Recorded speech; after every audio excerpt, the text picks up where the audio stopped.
Semaine chargée pour le gouvernement sur le front des retraites. À la veille d'une nouvelle journée de manifestation, les transports restent perturbés en ce 12e jour de grève et les négociations entre le gouvernement et les syndicats semblent avancer aussi vite que les opérations escargots prévues aujourd'hui. Des blocages qui laissent présager le pire pour les vacances de Noël. Aucune trêve n'est prévue à ce jour. Syndicats et gouvernement se renvoient la responsabilité et au milieu les usagers avec ce sentiment. Un agacement sûrement terrible si on ne peut pas passer Noël en famille. Ça sera évidemment quelque chose qui risque de faire basculer l'opinion dans un sens un peu moins favorable aux grévistes. Je ne pense pas que ce soit la bonne période pour que ça se prolonge, vu que les gens veulent voir leur famille, tout ça.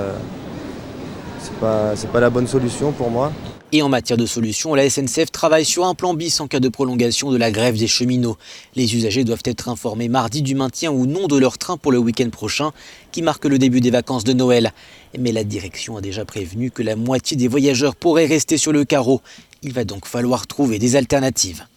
On a déjà anticipé sur les trajets, on va prendre la voiture, on va essayer de faire en sorte de se débrouiller. Lui, il va venir chez moi en voiture, mais moi, je peux pas rentrer de Paris jusque chez moi pour le moment. C'est pas grave, j'ai que 2 grosses valises à faire rentrer dans une voiture de covoiturage.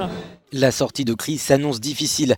Mardi, les syndicats, dont la CFDT pour la première fois, ont appelé à la grève. La colère se cristallise sur plusieurs points, dont l'âge pivot que le gouvernement souhaite mettre en place. Concrètement, cela signifie qu'à partir de 2027, il faudra travailler 2 ans de plus pour avoir une retraite à taux plein. Mais en signe d'ouverture, le ministre de l'Éducation, Jean-Michel Blanquer, a avancé dimanche que cette mesure n'était pas un totem. De l'ampleur de la mobilisation mardi dépendra aussi la marge de manœuvre des syndicats et du gouvernement pour faire chacun de leur côté des concessions.